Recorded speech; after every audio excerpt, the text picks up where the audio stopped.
First year we did about 135,000. Last year we did close to 1 million, and we're on pace to double that this year. I love it. And listen, before we move forward, thank you so much for your service. I should have said that at the very beginning.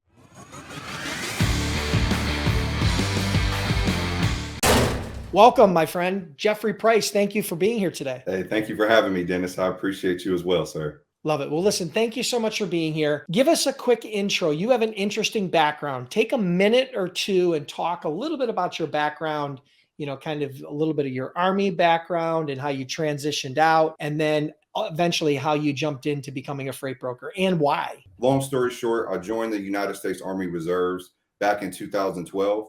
My MOS, which is Military Occupational Specialty, which is just your Army job, so to speak, was a transportation management coordinator.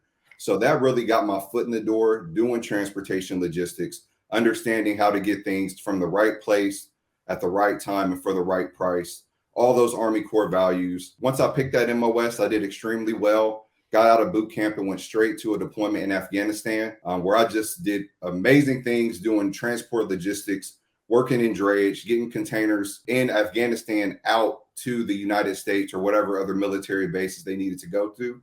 So that got me the intro about trucking. We did truck driving ourselves if we were short on drivers, working with different ethnicities, cultures, nationalities as you do, doing a freight brokerage.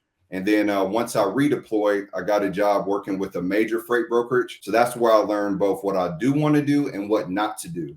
But that's where I kind of got the ground of finding carriers, what to expect, and really planted the seed for me to where I knew I wanted to go back and start a freight brokerage from the ground up. So I was there for about almost a year, left there, got a job at Honda doing global transportation logistics. So at this point, I'm doing the exact same thing I did in the military, just doing it for Honda as well. I was there for until 2020. Once COVID hit, they had me doing inbound, outbound procurement, which is just purchasing parts, as well as packaging and warehouse management, because they furloughed everybody in North America except for those in global supply chain, because as you know, other countries were still running production, China, Japan, India, since COVID hit at different times. And at that point, if I can be trusted with $1 billion decisions working for this company, I might as well go ahead and do it for myself. So took the leap of faith, started the company in 2020, left in 2021 because I realized the company can only grow as much as I can put into it as far as time goes, which you talk about all the time, Dennis. So first year we did about 135,000. Last year we did close to 1 million, and we're on pace to double that this year. I love it. And listen, before we move forward, thank you so much for your service. I should have said that at the very beginning because I don't want that to go without recognizing that. That's very, very important. So I appreciate that. And I'm sure a lot of the listeners do as well. And thank you for that quick background. I mean, you've got a really interesting background, military, transportation related logistics, and then converting over into the private sector, working for a brokerage, and then working on the shipper side. So I love the progression. And I think it's very natural that a guy like you, if you're entrepreneurial and really want to kind of control your own destiny, how and why you would start your own freight brokerage. So I think the why is there. And I think the how you got started is there. And congrats. I think you said you're already this year over 500,000. You're on pace to do over $1 million in sales in 2023, right? Correct. Love yes, it. Okay, yes, great. All right. So let's talk about the startup, because when you started part-time, which is unusual, right? So you had a career, you had a job, you had a full-time job, but then you were doing this part-time. Talk to us a little bit about some of the challenges that you faced there and how that went. Starting it off part-time, because in my heart, I kind of felt like other people where it's like, oh, I'll just start a freight brokerage and do it part-time, since I had a really high-paying job working at Honda as a global transportation manager to where I was making six figures. But it was like kind of hard to walk away from that in the beginning. Getting started, especially with a freight brokerage from the ground up, it's more than just getting the MC number and getting trucks. I knew from working at that mega brokerage, I needed to have some cash, because starting off, nobody's really going to work with you. I could get a high paying load, but carriers still aren't going to work with you without having business credit and things of that nature. So the reason why it took me so long to transition is I needed capital, right? I needed capital to pay carriers up front and just to really run the business until I had business credit and I was factorable through factoring companies. So that was really the hardest trying point for me. I was making my pitch to investors saying, look at my background, graduated from the Army Transportation School, 100% on every test, all this experience leading up to it, but nobody would take a chance on me. So literally what my wife and I did was we put our house on the line. We took out a home equity line of credit for $100,000 to fund the company, to have the money to pay for carriers, things of that nature. And that's how we were able to really jumpstart it, because now we had the cash to pay carriers up front, do those little small things until we had business credit established. Yeah, so you really had some skin in the game, and I know that some startups do struggle with getting carriers to do business with them. A lot of times people go to factoring companies. We've talked about that in my trainings. We've talked about that on different interviews on my YouTube channel, how to try to build that credit up quickly. As a matter of fact, I think we had Elio Longoria on. He was an interview from a couple of years ago, how he talked about he did over $7,000 in profit his first week, and how he was able to stumble through that early stages of getting carriers to extend them credit. So it is possible, but there are some challenges there. But the interesting is, Jeffrey, is that you went all in. Right? I mean, you took not only did you quit your job, but you took $100,000 line of credit on your home. Yeah. And now things get very real, right? You get very real, because now you got mama involved, right? You're married. Now you're putting the house on the line. Yeah. And things get real serious. She's probably not complaining about you putting a few extra hours in at work. Yeah. When you've got that much skin in the game. And as an entrepreneur, we talk about that a lot, and you do too. You need to really have that skin in the game, to have that passion to push you through the hard times. I say all the time, this industry is not for the faint of heart. If you can't persevere or have a bigger why or purpose behind you, I got to look at my wife every day and say, hey, we took out this home equity line of credit. I have to succeed. There's no turning back at that point. And sometimes we need to be in a position where there is no turning back in order to really be successful. Yeah, it's funny because I tell the story. I got married on September 27th, 2003. I started my freight brokerage. I incorporated my freight brokerage on October 3rd, 2003, 6 days later. I was newly married, didn't really have a whole lot of money, coming off of a failed business, and my wife wanted to start a family. So I get it. I burned the boats, as they say, and I went all in. And, for some people, that's the right thing to do. You took a phased approach. I think that's really interesting. And not everybody's able to pull that off part-time to try to get that little bit of a jump start. So kudos to you for that. And then kudos to you for quitting a six-figure job. I mean, you had a really nice job at Honda that most people would never quit. I mean, like you said, it's hard to quit a job like that, right? You've got a well-established multi-billion-dollar company. You're making a great income in an industry that's, like a staple in the world, right? Everywhere. Honda's known everywhere. So congrats on that. So talk to us about once you burned the boats and you went full time, talk to us a little bit about how you got your first customers. Talk to us a little bit about how you were able to get your first customers. Was it a lot of referrals? Was it people you had done business with at Honda? Was it people from the military? Was it cold calling, LinkedIn? How were you getting your customers? So at this point, honestly, I had one battle buddy. He was in my Army unit. I told him about the idea. I said, look, man, I'm about to start this company from the ground up. And he was like, I feel like this is for me. I'm going to do it with you.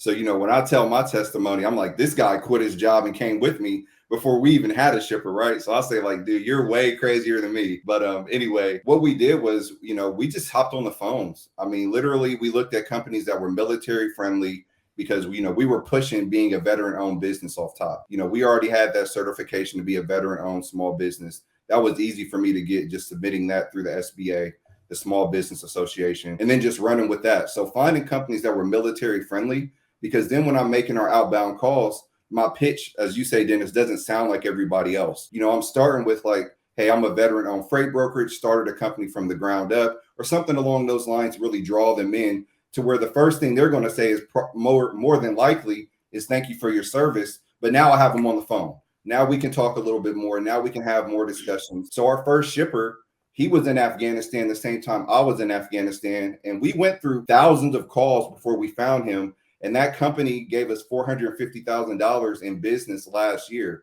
So in this industry, you don't really need a lot of clients. You just need the right client. And because he was in Afghanistan when I was, honestly, Dennis, the first time we talked, we didn't even talk about transportation. We're sharing stories about the deployment and all that stuff you go through as being a soldier. And he honestly just spoon-fed his business to where he's coming to Columbus tomorrow and I'm taking him out to a steakhouse. So, I mean, that's the way you really just build relationships as you always preach yourself. Yeah, what I love about that is you didn't get on the phone and say, "Hey, I'm the greatest freight broker. Hey, I can save you a bunch of money. Hey, I've got trucks in your area that need to be loaded." You didn't go the old school route of just sounding like everybody else. But you also didn't have to departure that much from it. What you did was you found an asset that you had, which is your military background. You targeted people that you knew that asset would get some sort of a favorable reaction, that they would be compelled towards it. And then you leveraged it. And then you built rapport using that. That was the foundation of your entire sales process, was building rapport using your veteran military Army experience. Like you said, you don't need to see, most people think when they start this business, oh, I got to go out and get 100 customers or 200 customers. Listen, the reality is if you've got 5 to 10 average customers. Now, I'm not talking about, Honda. I'm not talking about, Honda's your customer or Pepsi your customer, or US Steel.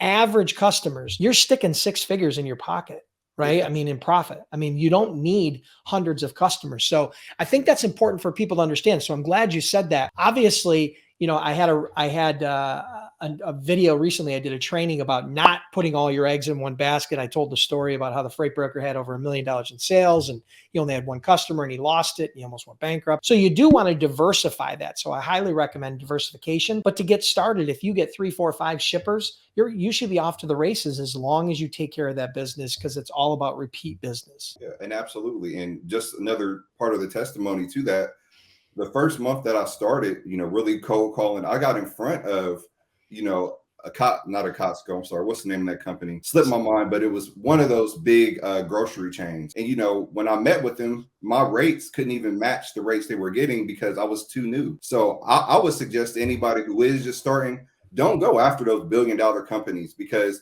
it takes a long time to get a big fish like that. One of my biggest customers, it took me 8 months, and they're a big fish. They're a $1 billion company. But it took me 8 months just to be registered with them, for me to build that trust, for them to give me business. And now it's consistent.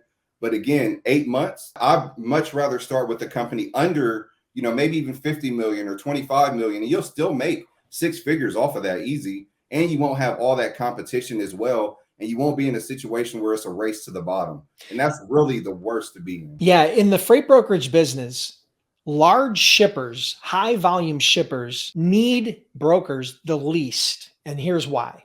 Yep. Because number one, all of the big brokers compete for high volume freight. Yep. All of the big carriers compete for high volume freight. And they have budgets and they have the resources to hire really solid talent to build out their own logistics team internally. Yep. So it's not that you can't do business with them, but especially for a startup or small broker, it's not where you're needed most. Where you're needed the most is in the small to medium-sized shippers that are looking to grow and have strained resources, right? Maybe they're growing through acquisition, right? They had just acquired another company. They wanted to go from a $50 million company to a $100 million company. They're doubling in size. That's a challenge on the logistics side. Whenever there's an acquisition or whenever you're rolling out new products or new markets, that's where the opportunity lies in logistics, right? It's not just getting the freight that they've been running day in and day out. When they're growing, that's when they have strained resources. That's when they need you the most. So those are the types of companies that, the companies like you said that are doing 25 or 50 or even $100 million in sales. The reality, guys, I know it's hard to believe, but $100 million company is not a big company in the big scheme of things, right? If you're under $100 million company, you're considered a small company. What? So I know that's, challenging, especially when you're sitting here in startup and you're trying to scratch 2 nickels together to hear that. But the fact is, that's the reality, especially if you're in the manufacturing, import, export, if you're producing something, right? All right, cool. So let's pivot over and talk a little bit about your niche. When you first started, what was the first type of freight that you were moving? What was your niche? What did you identify as that freight niche? Yep. So when I first started, I keyed in specifically on dry van, and more specifically, the reason why is, just from my previous experience working as a freight broker for a mega brokerage, what you got to understand is to each niche, there's a cost associated with it, right? So say if you're like, hey, I just want to go jump right into reefers. Well, are you prepared to pay for detention, layovers, and all the things that go along with produce run into those areas? Same thing with flatbeds. Are you prepared to deal with drivers who want to tarp and do all this other stuff that comes along with it? So with dry vans, there's less of those variables that are out there. And there's more drive-in trucks than anything. So I knew for me, let me focus on where there's a lot of trucks, where there's a lot of new carriers getting into it, to where I can find carriers to actually move the freight. So I specifically started with industries or companies that needed drive-in freight. And since then, now we do drayage, now we do construction, pickup trucks, all kind of stuff now, but primarily drive-in is where I got started, and that's the reason why. So you picked one niche, you started doing business in that niche, and then you strategically expanded into some other niches. I know you said drayage was a lot of what you did in the military. So that's probably what attracted you to do that here, right? In your freight brokerage, because you knew the lingo and you knew kind of from the buyer and the seller side, right? You've worked that. So it was something that you knew. So it was a lot easier for you to expand into other niches than a typical startup freight broker who doesn't have that experience. But the fact is, the reality is, in order to build a 7-figure business, a $1 million plus company, you don't need to serve everybody, right? You're better off being a big fish in a smaller pond than a really small fish in a big pond.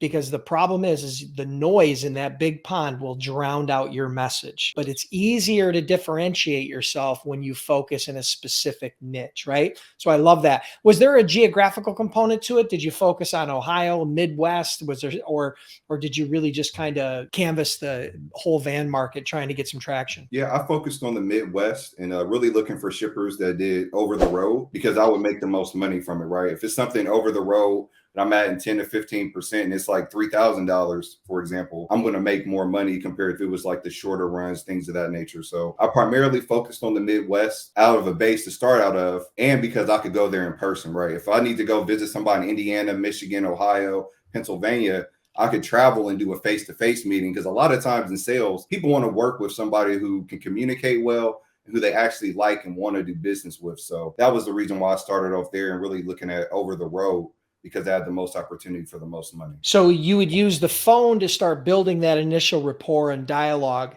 And then in the event that it went to that phase and you thought there was a viable opportunity for you and there was a level of interest, then you would possibly go visit them to try to move the sale to the next step.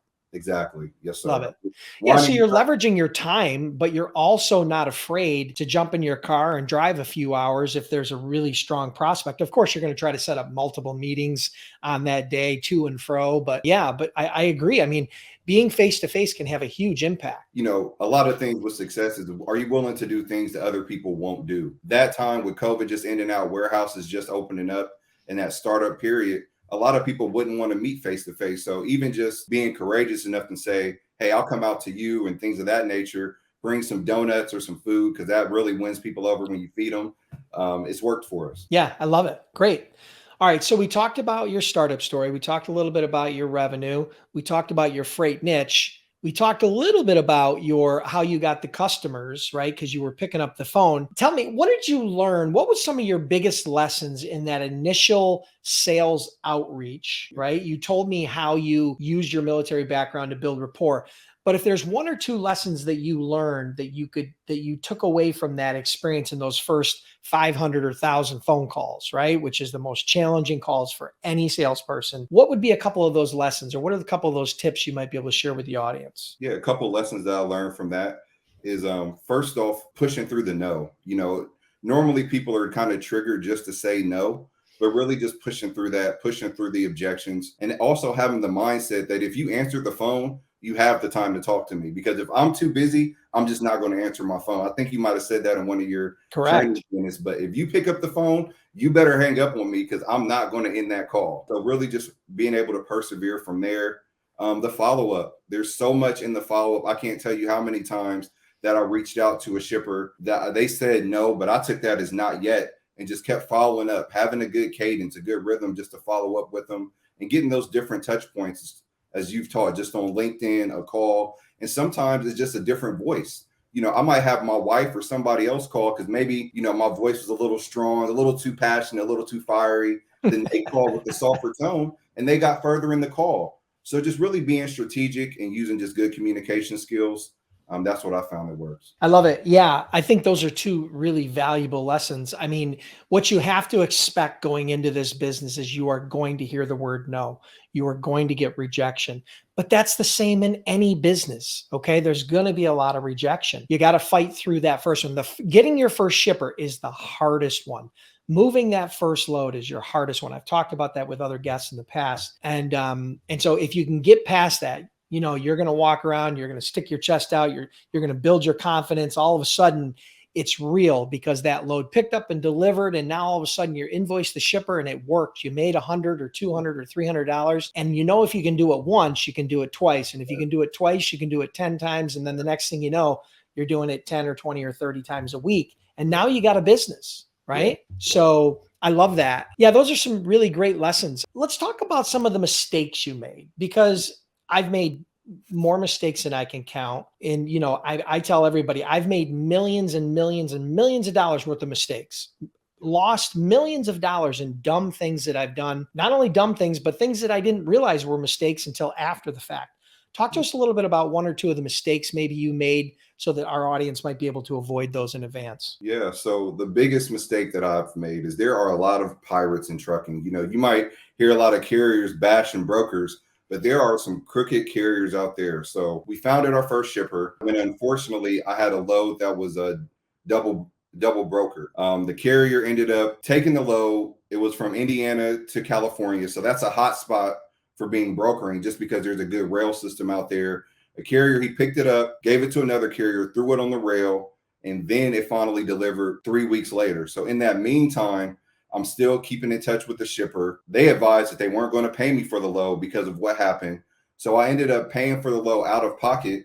But because I kept the communication up, reached out to the shipper, let them know what was going on, negotiated with the carrier because I had to prepay them or they weren't going to deliver it at all. The load got delivered. And because I handled the situation so well with integrity, we still kept the client. And that's actually happened to me twice with the same shipper. So, I mean, that's the biggest thing I've learned from that, just to vet carriers harder. I'm real hard on vetting carriers. When we first started, it was really hard to even find somebody to work with us. But now I just vet them. I drill them. If you're not giving me that driver's number or information ahead of time, I won't work with you. I've taken carriers off a load the day of, hours before the load picked up, because I'd rather risk missing an appointment time than getting it double brokered and not knowing where my stuff is. So those are the biggest lessons that I've had to take, or pain points that I've gone through. Yeah, vetting carriers is a really critical part of this. And believe it or not, I mean, this is one of the services that brokers provide for shippers, right? Is taking the extra time to vet carriers. You got to understand, a shipper, when he's inside his operations, he's wearing multiple hats. It's in a lot of times it's controlled chaos, right? Especially if you have any sort of volume of shipping that's taking place, or even if you're just a shipping manager in a small to medium sized company, you got 2 people that didn't show up today. The forklift is broke. You got all kinds of challenges. And so they don't have time to vet all the carriers if they're going to effectively move the freight that day, especially when there's challenges. So brokers vetting carriers is a really important part. But what Jeffrey said about, the potential fraud or scams or unethical carriers are out there. I mean, the fact is they're out there. So you got to know that going in. But if you follow a few simple steps, I think I did an entire training on some things to make sure you're vetting the carriers properly. I mean, there are some tools out there like Carrier 411. There's some other tools out there that you can use like the TIA Freight Guard. I mean, there's some other things like that will help you to see and get some transparency into the fact whether that MC has a really bad rap, a bad history, and that will save you tons of time and aggravation. Like you said, you'd rather not move the load than to put it on a carrier that's not going to do it the right way or is going to jeopardize your shipper or the load or whatever the case may be, because that's your reputation at that point. Like you said, I had to put countermeasures in place to keep that client.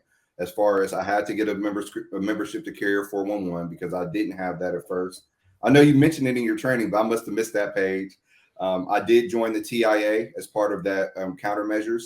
So I did have to put some more investments and put solid processes in place. And that's what helped retain that client when they saw like, okay, mistakes happen, but this guy really went above and beyond to make processes in place so it won't happen again. So That's And real. you owned it and you took responsibility for it, right? But what a lot of people do in business is they'll point fingers, well, or he or she or they, right? Ultimately, the responsibility is yours. You have to own it. What I've found the best way to disarm a customer that's upset about something that happened during your transaction is to just take ownership of it.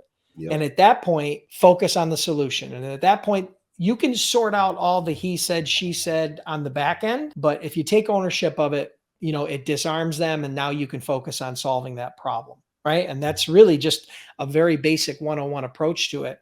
And I did misspeak. I think it's Carrier 411 is Freight Guard, and then the TIA has Watchdog, right? It's the Watchdog report.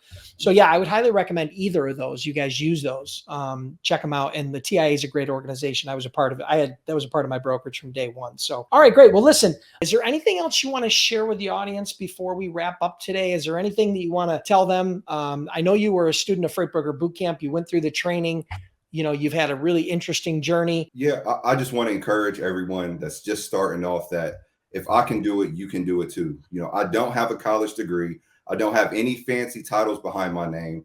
But what I do have is I communicate well, I'm honest, I have integrity, and just those core principal values of just being a good person will take you far in this industry. Unfortunately, there's a lot of people who will backstab and thieve and lie their way to the top. But if you are just a good, genuine person with just good core moral values, you will be successful in this industry. And just to really stick to it and persevere, and I guarantee you'll be a next person on Dennis's program as well. Yeah, I love it. Thank you so much, Jeffrey. I appreciate it. Congratulations on all your success. It's really amazing. I love to see good things happen to good people. So thank you for being here. And listen, if you guys are curious about becoming a freight broker or a freight agent, you want to take the course that Jeffrey took, go to freightbrokerbootcamp.com, trained over 10,000 students, had lots of success stories, including guys like Jeffrey. I did a very small part of that. He did all the hard work, but we helped him get started in the early days to build his confidence. Again, you can check that out at freightbrokerbootcamp.com. We offer a 60-day, 100% unconditional money back guarantee. Check that out at freightbrokerbootcamp.com.